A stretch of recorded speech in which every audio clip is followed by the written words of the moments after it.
from thousands of hand-picked jasmine buds processed into luxury perfumes, to a special type of nut in East Africa that becomes luscious shea butter, we explored some of the world's most valuable oils. So how do things like rose petals and jasmine flowers become oil? And why are they so expensive? Right now, these jasmine buds don't smell like anything. But once they bloom, producers in India process their coveted aroma into one of the priciest oils in the world. Just 1 kilogram of jasmine oil can cost over $5,000. It's a key ingredient in luxury perfumes. But to get 1 kilogram of some jasmine oil, these women need to pluck over 5,000 buds. So what does jasmine smell like? And why is the oil so expensive? For hundreds of years, jasmine has been used in India to make garlands and headpieces for special occasions.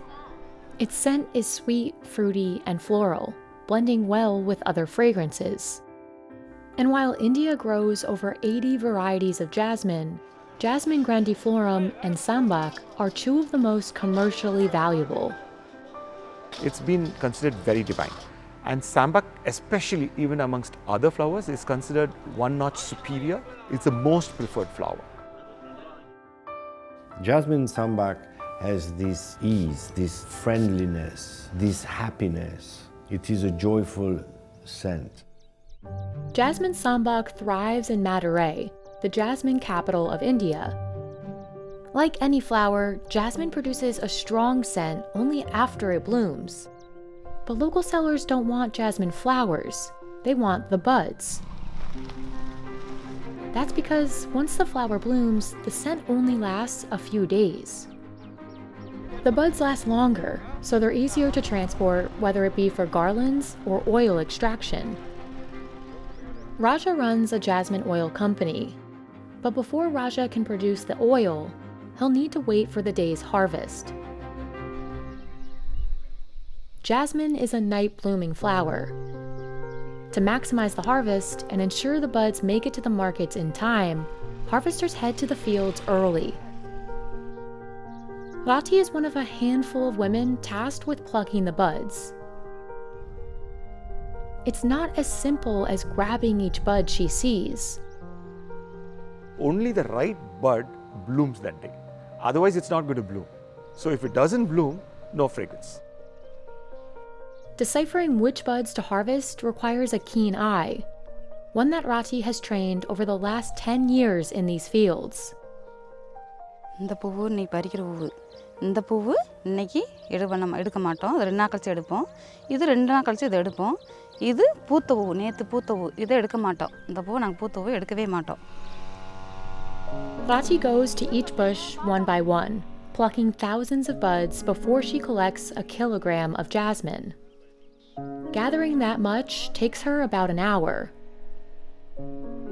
The work must be done gently by hand, so as not to damage the buds. Damaged or wilted buds mean more work for Rati.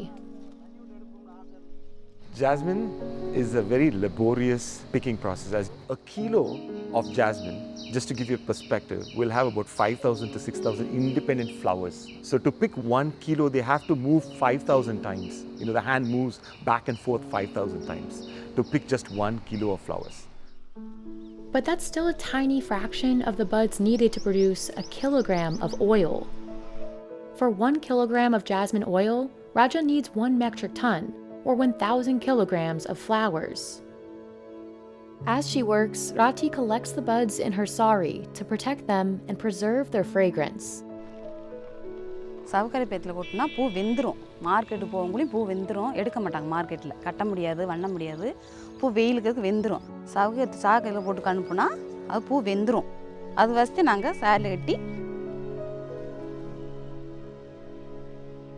She'll harvest for about 5 hours straight. It's tedious and tiring, but it's critical for her to keep moving before it gets too hot. Then the buds head to the local market.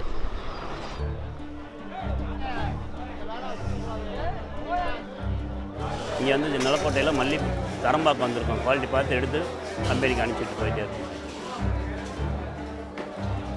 Argan is used to the market's chaotic energy. He's been sourcing jasmine for oil production for 18 years. Practically all corners of the market are full of buyers, bags of jasmine buds, and scales to determine the proper quantity for sale. The rate today is 500 rupees per kilogram. Before buying, he assesses the buds closely to determine if the size will be worth the price. இது size small size பொடிசு. இதில் open ஆனால் வாசனை இருக்காது, smell கம்மியாக இருக்கும். இது ஃபேக்ட்ரிக்கு சென்ட்டுக்கு போட மாட்டோம். இது நல்லா இருக்கும், பெஸ்ட் குவாலிட்டி. இதை போடுவோம். இது நல்லா ஸ்மெல் இருக்கும், நல்லா ஓப்பன் ஆகும், நல்லாவும் இருக்கும்.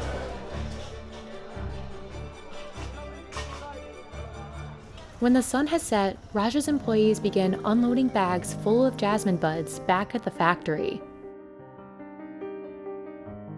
The first step is to spread them out with rakes, and then again with their hands and feet. Spreading out the buds is crucial to preserving them. Leaving them in a big pile would generate heat, which would again cause them to wilt. Then Raja's team waits until the flowers begin to bloom. The minute it starts blooming, it starts emitting the fragrance. And then after some time, you can see emits a bad fragrance. So, there's a constant chemical reaction that's happening in the flower. For us, it's so important to capture the fragrance at the right moment, which is soon after it blooms, which is the best in terms of yield and the smell. Like several other white flowers, jasmine is rich in indole. Ironically, indole is found in feces too. In the case of feces, there's too much indole, so it produces an unpleasant smell.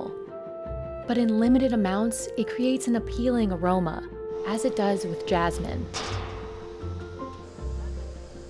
When the jasmine has bloomed, Raja's team loads the flowers into 4 5,000-liter extractors. The flowers then soak in a solvent.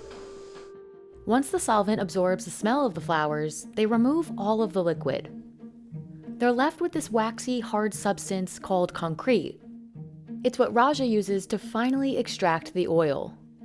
You add alcohol into the concretes, and then the concrete is separated off the waxes, it's filtered, and then we get the absolute. Jasmine Sambak is the most coveted of all jasmine flowers, hence the high price. At its peak, jasmine Sambak flowers can cost 10 times more than other types of jasmine. And when it comes to the final price of the oil, the majority of it depends on the cost of the flower itself. About 60%, the bulk of the cost, is attributed towards the flower cost itself. So it varies depending on the price of the flowers every year. The cost of 1 kilo of concrete is around $2,750 to $3,000. And the absolute is almost the double, like 5,500 plus per kilo of absolute. But jasmine Sambak oil wasn't always this valuable. In fact, Raja says it was rarely harvested before the launch of Dior's J'adore fragrance. That was when the Sambak became the in thing. Before that, Sambak was grown in India, but it was not really extracted. Today, jasmine oil extracts travel from India all the way to Paris, where they will be used in many high-end fragrances, particularly at Guerlain. Guerlain sources jasmine Sambak oil directly from Raja. The signature of the house is made with jasmine and 5 other ingredients. So jasmine is almost everywhere. The company produces all of its fragrance blends in-house, including Mont Guerlain. Jasmine Sambak is the star of Mont Guerlain. You have the top note of lavender, blend then in the jasmine Sambak florals you enjoy. Then comes the sandalwood and the vanilla. This is such a soft and beautiful fragrance. One way to make shea butter involves pounding and grinding dry shea nuts by hand. Another way requires 2 people to push a lever, as a cold press machine turns shea nut oil into a creamy, pale yellow butter. Regardless of the way it's done, producing shea butter is tedious work, and depending on how it's made, it can cost over $50 a kilo. But this isn't just any shea butter. This is East African shea butter, the most expensive version of the commonly known product. So what makes East African shea butter different? And why is it so expensive? When someone hears shea butter, it's likely they think of the West African variety. But in East Africa, a different kind of shea nut grows, a subspecies called Nilotica. The West African paradoxa tree is farmed, so it grows more abundantly. But Nilotica isn't typically planted. It grows in the wild in East African countries like Uganda and Sudan. East African shea butter can cost more than double the West African alternative. That's because it's easier to spread and absorbs quickly into the skin. This is our Nilotica. Very low melting point. Like you see, when I spread, it easily melts. And within a few minutes, it will have sunk into my skin pores. But when we come to our West African shea butter, when you spread, this is how it turns out. It will remain on top because of the waxy texture. That makes Nilotica more desirable for cosmetics companies, which use it for butters, oils, and soaps. And according to Lucy, this is one of the reasons demand for East African shea butter has grown both locally and abroad. In Uganda, Nilotica producers are trying to meet the growing demand.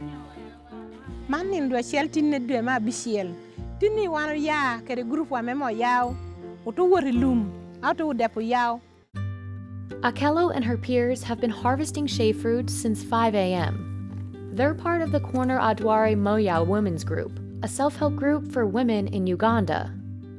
In Uganda, shea producers are primarily organized women's groups like this. They start their day early so they can pick the best fruits before other groups come. Akello and the other harvesters pick the fruits off the ground once they've already fallen. Then they remove and eat the fruit to reveal the shea nut. They eat it because they won't need it to make the butter, and it's delicious.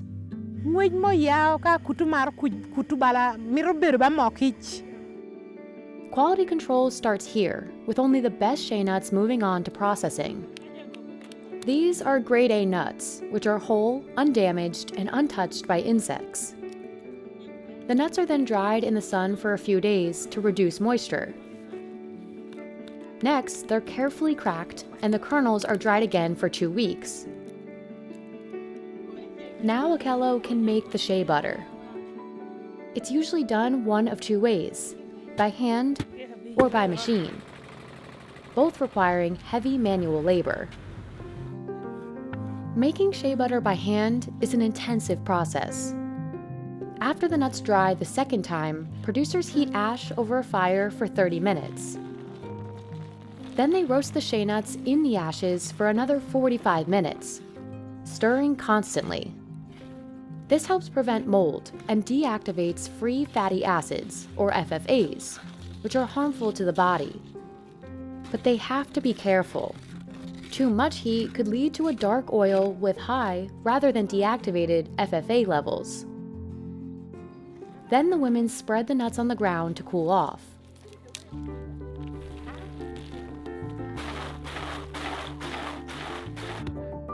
Producers grind the nuts 3 times. They take turns pounding, then muddle the mixture further between rocks. And finally, refine the mixture in a mill. This creates a paste, which they pour into hot water. Here, the oil they need for the butter separates from the paste.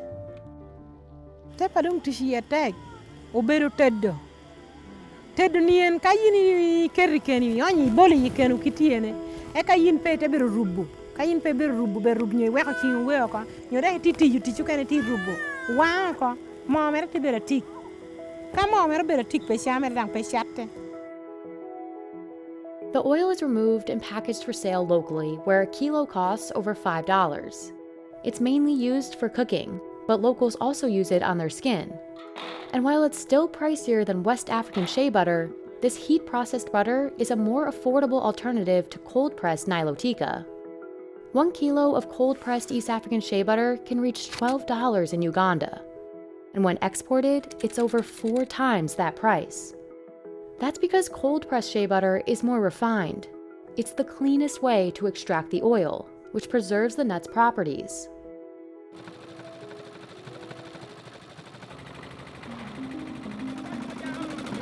After harvesting, drying, and grinding the shea nuts, producers place them in cloth bags and load them into a cold press machine. They've had this machine since 1997.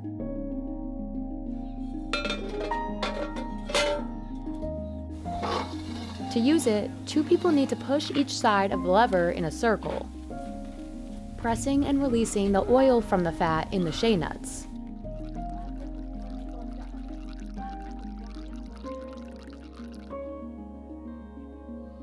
When left to rest, the oil hardens into shea butter. From nut to butter, the whole process can take 3 weeks.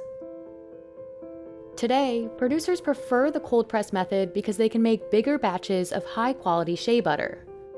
It can also enhance some of the butter's most desired properties. Studies of Nilotica have found that it has significantly higher oleic acid content than West African shea butter. It also has lower stearic acid content, which contributes to the softness of the butter. This is the West African shea butter with a high melting point, and when it solidifies, it's really hard.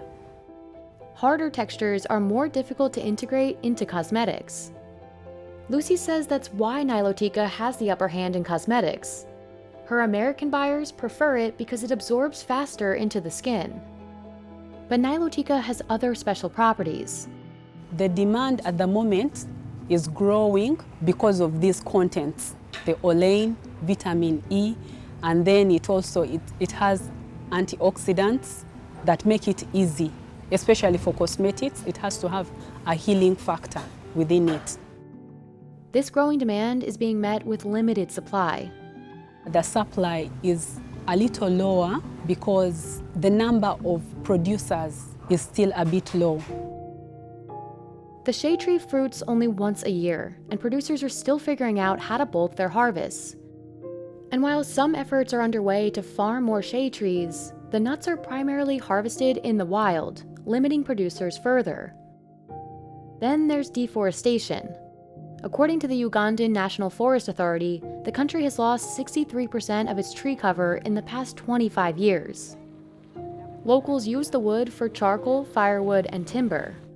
But Nilotica producers hope that as demand continues to grow and locals learn more about Nilotica's value, they'll work to preserve the trees, and in turn, scale up production of East African shea butter.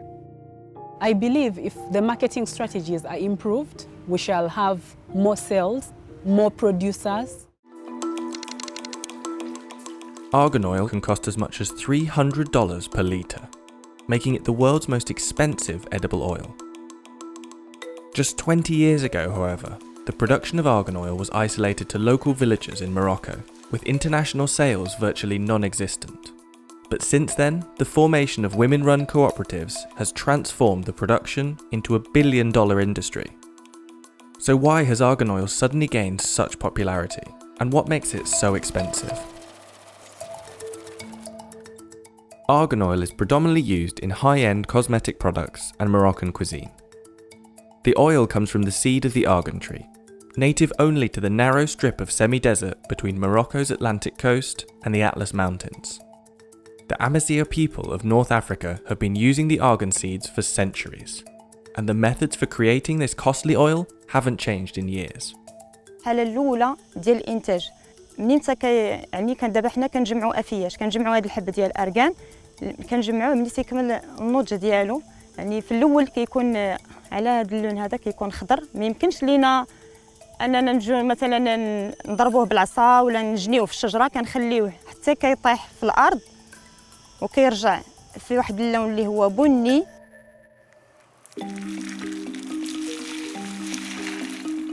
Once collected, the argan fruits are sun-dried before being peeled and depulped by hand to remove the fleshy outer layers. The leftover argan nut then needs to be cracked to retrieve the oil-rich kernel inside. وهذه كتبقى هي المرحلة الصعيبة ماشي سهلة ماشي أي واحد يجي ويهرس هاد الحبة هذه لأن خص تكون عندك واحد التقنية في الطريقة ديال التهريس ديالها باش تحاول تحافظ على هاد اللوزة ما خصهاش تهرس لينا. باش يعني نحصلوا على 1 لتر ديال الارغان تقريبا كناخذوا واحد 40 كيلو من هذا الحب هذا باش اللي كيعطينا تقريبا واحد 20 كيلو من هذه النواة. The next stage is grinding, which is often also done by hand. يعني كنطحنوا اللوزات ديال الارغان بهذه الطريقه التقليديه اللي لقينا جدادنا ومعروفه في التراث المغربي ديالنا. هذه الطريقه هذه كتاخذ منا واحد الوقت يعني باش نحصلوا على 1 لتر دي كيخصك تقريبا ساعتين ولهذا فالتطورات وكنقدروا يمكن الا كانت عندنا شي طلبيه كثيره كنستعملوا الاله يعني واحد الوقت قليل يعني في 5 دقائق تقدر توجد تعطيك 1 لتر ولا 2 لتر. بالنسبه لزيت ارغان هو يعني ماشي بحال الزيوت الاخرى كيبقى واحد الزيت اللي غاليه كيف ما كيسميوها الذهب الاحمر يعني زيت غاليه بزاف وكتطلب في الانتاج ديالها واحد المجهود كبير. يعني بالنسبه لواحد المراه الا غتوجد لك 1 لتر ديال زيت ارغان كيطلب منها تقريبا واحد 24 ساعه. The leftover pulp removed from the fruit is sold as animal feed, particularly for goats, who are intrinsically linked to the argan tree. In some areas, it's tradition to allow goats to climb the trees to freely feed on the fruits. Argan kernels are then collected from their excrement, saving the laborious work of cracking open the nuts manually. But nowadays, in most argan forestries, this peculiar site is merely used as a tourist attraction. هذيك الزيت يعني ملي دارت عليها التحاليل تلقاو بانها غير صالحه للاكل. اذا الماعز عنده يعني كيكون واحد المضره بالنسبه لهذاك. والماعز هو جزء من المنطقه والسياح يعني تعجبهم بزاف انهم يجيو يشوفوا المعزه فوق الشجره ديال الارغان. Traditionally, Amazigh women, who until 1956 required the man's permission to leave their homes, made argan oil primarily for culinary purposes, using methods passed down through generations. This artisanal oil was occasionally sold on the roadside in recycled bottles for as little as $3 per litre. Et donc, on s'est aperçu en fait que les femmes qui préparaient cette huile d'une façon artisanale, elles avaient une peau vraiment très douce et pas de rides du tout. Mais on n'avait aucune preuve scientifique. Zubida Sharouf first studied the argan tree for her PhD in the late 1980s, when the species was in dangerous decline. After conducting scientific research to support the moisturizing benefits of argan oil on hair and skin, Sharouf planned to transform the environmental problem into an economic solution. L'objectif n'était pas de garder ces résultats sur les tiroirs à l'université, mais sortir sur le terrain, organiser la filière, ces femmes qui n'étaient pas organisées du tout, qui produisaient de l'huile d'argan de façon traditionnelle chez elles. Et donc, c'était très difficile, c'était quelque chose de nouveau. Elles ne savaient pas ce que c'est qu'une coopérative. Ensuite, ils ne sont jamais sortis de chez elles. Et donc, quand même, on a commencé par ces 16 femmes. Et dès que les autres ont vu ce que ça a donné pour cette première coopérative, donc il y a eu beaucoup de femmes qui sont venues nous voir, qui voulaient aussi s'organiser en coopérative et profiter de la commercialisation de l'huile d'argan. Sure enough, the rapid rise in popularity of argan oil not only brought profit to the region, but also revitalized an entire ecosystem. The newfound respect for the value of argan trees ensured stability for the species, and in turn, the surrounding wildlife and community reaped the benefits. The argan tree, known locally as the tree of life, provides food, shelter, and protection from desertification, and its deep roots prevent soil erosion, allowing vegetated grass to grow for grazing livestock. It's estimated that up to 90% of the economy in this region is owed to the argan tree. Il y a pratiquement 3 millions de personnes qui subsistent de l'arganerie parce qu'il fournit beaucoup de journées de travail pour les populations locales. Rien que la seule extraction de l'huile, elle fournit pratiquement 1 million de journées de travail. Mais le rôle le plus important, c'est le rôle environnemental. L'arganier est vraiment le dernier rideau vert au niveau du désert. In just one generation, the international market for argan oil has risen from just 200 litres to 4,000 metric tonnes in 2019. By 2025, the state's ambition is to sell over 10,000 metric tonnes. To facilitate this increase, the area for producing the oil has expanded more than 100 miles south of Aswara and is due to expand north. As with any costly ingredient, argan oil products are often adulterated. Both cosmetic and culinary argan oil is often labelled as pure, despite the undisclosed percentage of Argania kernel oil being mixed with a host of chemical compounds. And cheaper, mechanically extracted oil has begun to appear on the market for as little as $22 a litre, threatening the stability of the local cooperatives. However, some cosmetic giants such as L'Oreal have committed to fair trade programs to help ensure the stability of their argan oil and the preservation of the forest's biodiversity. With the help of the cooperatives, the traditional skills held by the Amazigh women have created a booming industry. But even though this income has granted some financial independence in a male-dominated society, the women normally make less than $220 a month, below Morocco's recommended national minimum wage. With the argan oil industry predicted to continue its growth, the prosperity of the Amazigh women remains to be seen.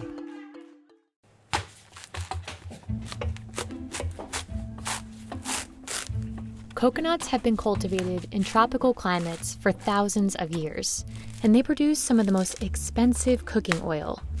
Coconut oil can sell for around 12 times the price of canola oil when you compare leading brands.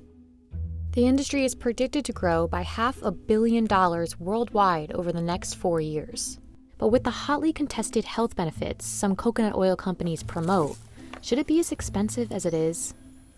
So what's the truth behind coconut oil? And why is it so expensive?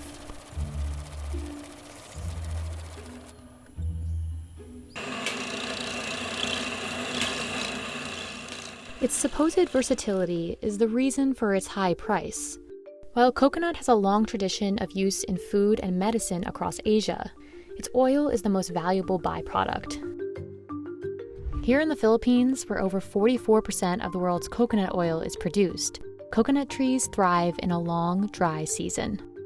But even with a bounty of coconuts at your fingertips, assuming you can climb high enough, the process of extracting the oil isn't easy. Each coconut has a layer of husk surrounding its shell that must be removed by hand. Only then can it be cleaved in half with a special tool called a bolo knife. So after grating, ato na siyang pugon using our expeller machine. Then human sa expeller, so nakakolekta na ta sa cream. Ang cream ato siyang i-ferment for 12 hours sa usa ka table. Iset nato siya diha for 12 hours. In the Philippines, 14.8 million metric tons of coconuts were harvested in 2019 alone. And these were used to make around 1.6 million metric tons of oil, much of it exported to the US or Europe. And by the time the coconut oil reaches the Western market, the price for the product will have roughly doubled. Even with the ideal growing conditions for the trees, coconut oil has grown so popular that farmers in the Philippines struggle to meet the demand. In recent years, the market for coconut oil has surged in the West alongside a cultural shift towards the search for natural, unprocessed products. And coconut oil manufacturers were quick to capitalize on the sensation. Consumption peaked in the US in 2009 at 598,000 metric tons, and coconut oil quickly became the mascot for a healthy lifestyle as celebrities and bloggers adopted the product. Proponents of coconut oil as a cure-all remedy say that it can promote weight loss, improve blood sugar, and even slow the progression of Alzheimer's because of its high levels of antioxidants. But so far, all scientific studies on the health benefits of coconut oil have been inconclusive, and nutritionists remain skeptical. Some nutritionists say coconut oil could actually do more harm than good. Coconut oil is composed of 80% to 90% saturated fatty acid. In 2017, the American Heart Association issued an advisory against saturated fats and specifically warned that coconut oil increases cholesterol and should be avoided. And soon after, the wholesale price of coconut oil dropped by more than half. But it's a dip that hasn't lasted, and coconut oil's price is once again rising rapidly. The oil has become a key ingredient in many products, perhaps most recently alternative meats. Both Beyond and Impossible Burgers are reliant on coconut oil, and their surging popularity has increased demand. But while coconut oil's popularity shows no sign of slowing, there's a looming problem for the coconut supply. Some estimates say as many as 90% of all coconut trees in Asia are nearing the end of their productive cycle. The majority of coconut plantations across the Philippines were planted 40 or 50 years ago, and many of the trees are now producing as little as 10 coconuts a year, rather than the 100 to 150 a healthy tree might. So 250 ka lubi makahimo ta og 10 liters of virgin coconut oil. So kani nga lubi gikuha nit nato sa 12 ka punuan nga lubi. So ang lubi nga inani nga mo mature ato na siyang harvest on every 3 months or quarterly. And the 10 liters that come from all of these coconuts would only fill up about 21 16-ounce jars of coconut oil that you'd likely find at a supermarket.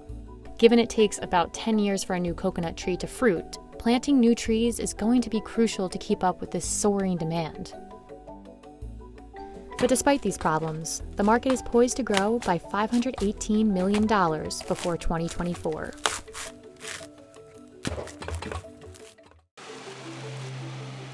It takes up to 5,000 kilograms of these flowers to make just 1 kilo of Bulgarian rose oil. It's worth it because luxury brands will pay top dollar to put the oil in their perfumes. A single kilogram of oil can sell for $15,000. It adds a little je ne sais quoi, and it's true, it's so complex to describe this. It is citrusy, it is fruity, it is green, it's quite magical.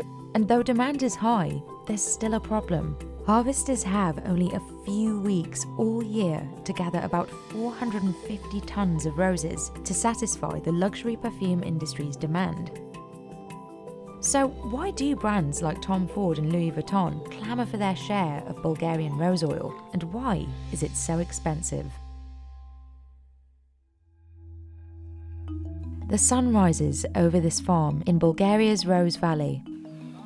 But in this serene landscape, harvesters like Vegan have been rushing since 5 a.m. to collect as many roses as they can. На един ден събирам 90 килограма, да.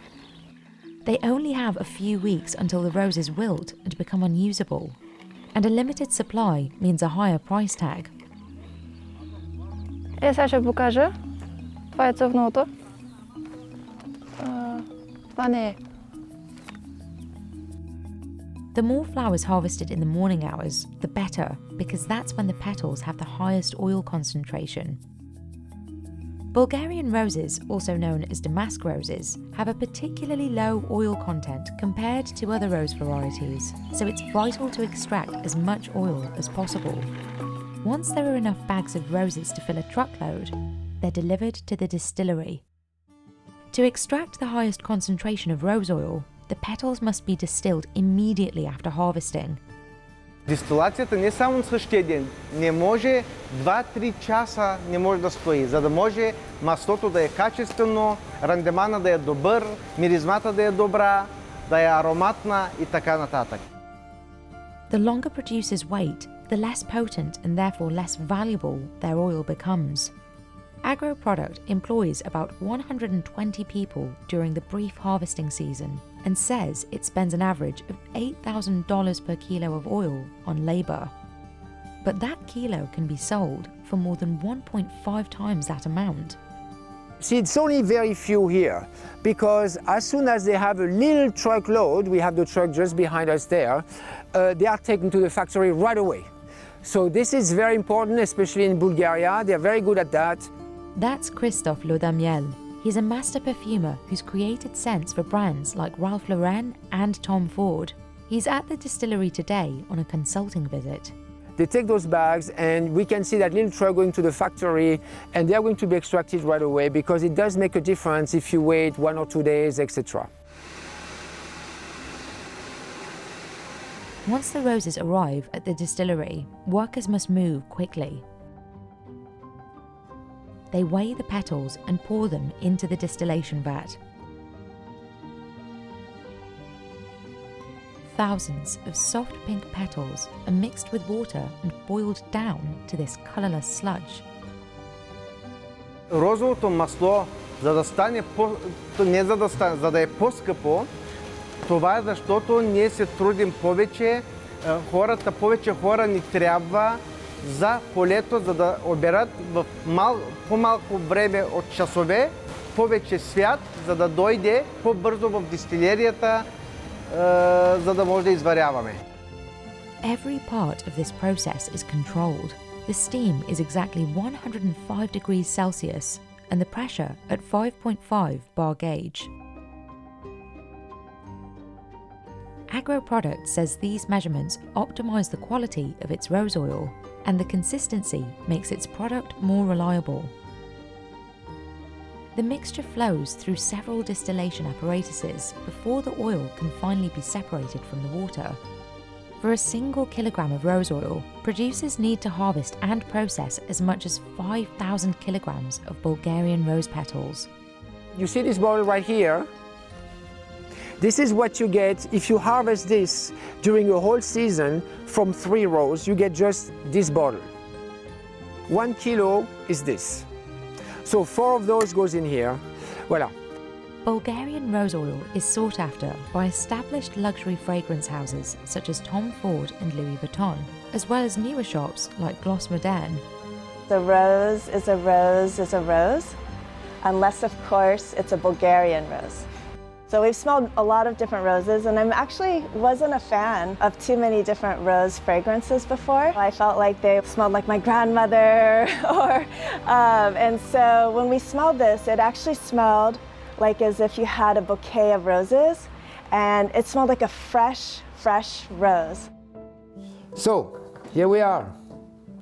So this is the production that just happened. It's straight from the factory in this raw bottle. This is so potent. This is, I find, always magical when it's really fresh. So some of it is a bit offensive, like stringent or almost aggressive because it's so fresh. And then in the older one, the aged one, it's like a nice wine. Tremendous difference. Yeah, bon. Hopefully, because that's what we tell everybody. After the oil has been aged for at least 3 months, it can finally be incorporated into perfumes.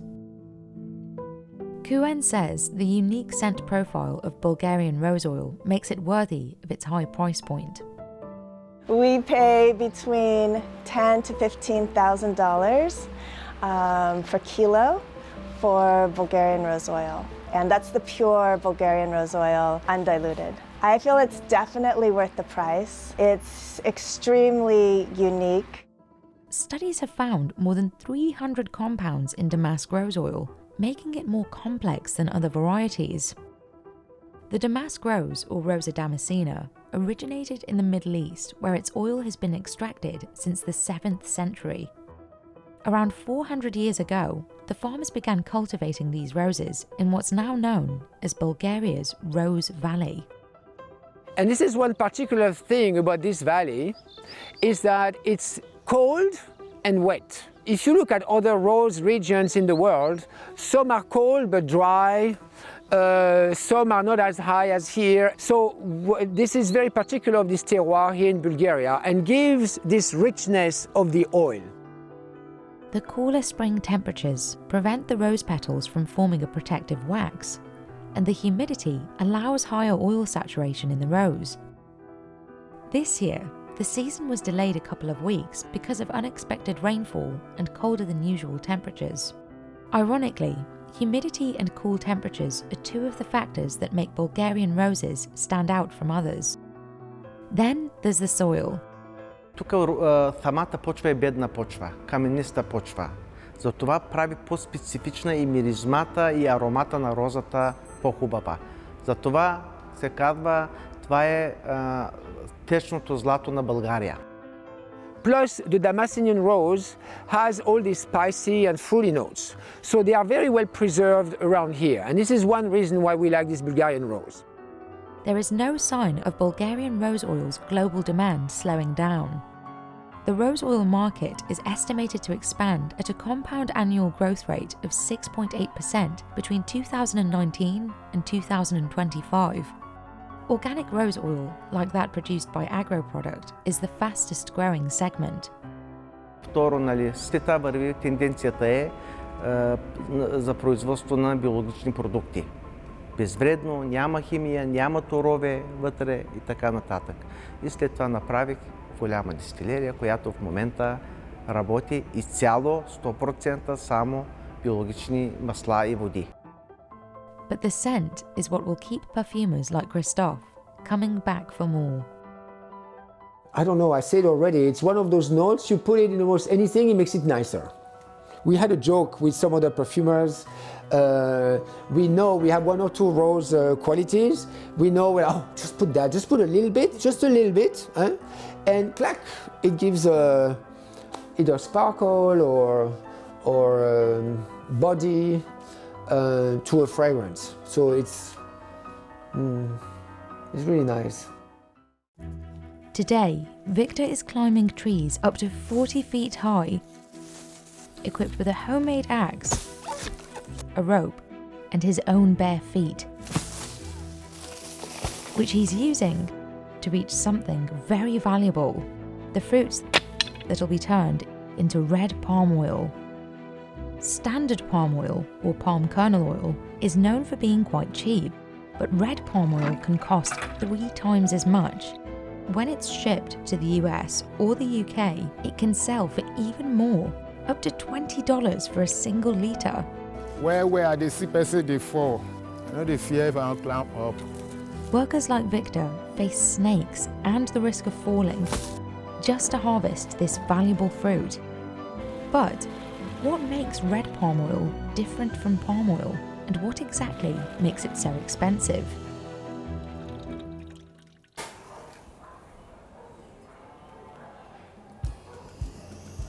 This is what palm oil looks like. Our local palm oil. I actually prefer to cook with red palm oil because of the taste. Red palm oil has a mildly floral flavour and a buttery texture. Palm oil generally is used for our local food. All the time, all the time, all the time.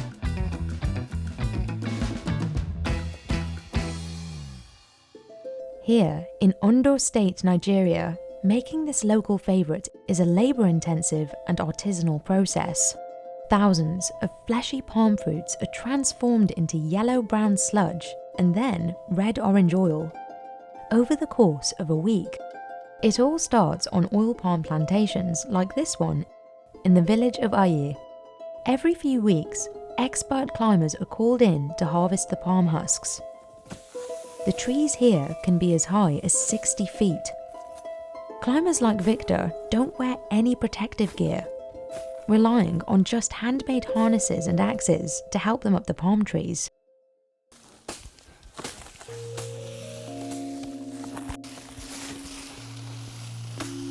And this is our rope, and I think they cut it. Victor makes new ropes with fresh palm fibres whenever he feels his current one isn't strong or tight enough. This is important because old rope can become brittle and snap. And sometimes, some people they use their life. See my own now. With another people, they will see they use it. Don't sit now, it don't hold, and don't they break. You are the clown. Gentle, no rush. Use my ass. Go hook up for your itch. It takes 3 years for oil palm trees to bear fruit, but once they do, they can be harvested year-round.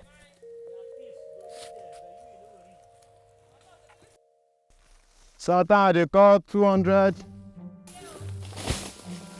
Well, every person won't learn this work. I feel teach them well. All these things, I no go green, may this rope grow up. Go clean and come out. Now, where I won't cut it now.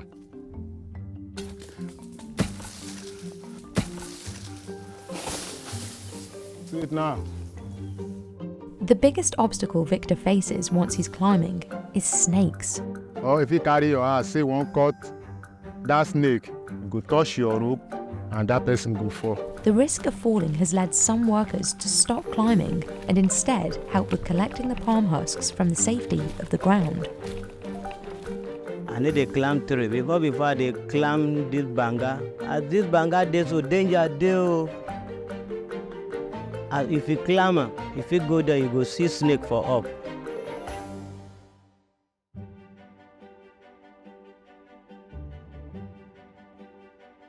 It's very difficult to separate the fresh fruit from the thick, spiky palm husks, so they're left out to dry. This time also allows the fruit to ferment, which elevates the oil's flavour.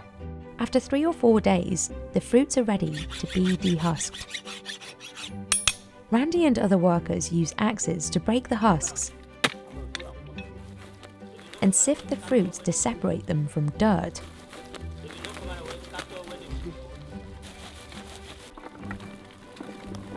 They collect the fruit in large sacks and transport it to a processing site in the nearby village of Ireze.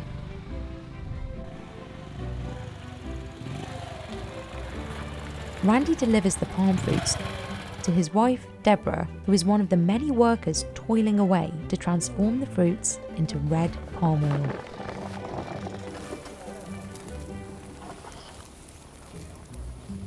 The sacks of fruit are dumped into buckets and large drums. As it is, so for that one drum, even a better agree with the C2 one. So like this, it don't ferment. Sell like this. If you don't ferment it, like some people, if they sell like this, they say you don't rot, you don't rot you. Water is added to the drums to boil the fruit. I go pour water, but make the water not too much. I get about what they make your water put. No, we know the test them. We are local, so we know they test any decoration. No, we know they add chemical. After 1 hour, the fruit is ready to be drained and taken to the miller. See now inside this drum, they boil. See the water, it don't change. What would they do before? If they don't go cut them for farm, if we don't pick and finish, it gets more people we don't do by ourselves. We don't carry cement, do them very well. Now there they go, if they don't cook and finish, now there, they go they match them with legs. But the mill still involves a significant amount of labour, as someone must manually load and empty the fruit.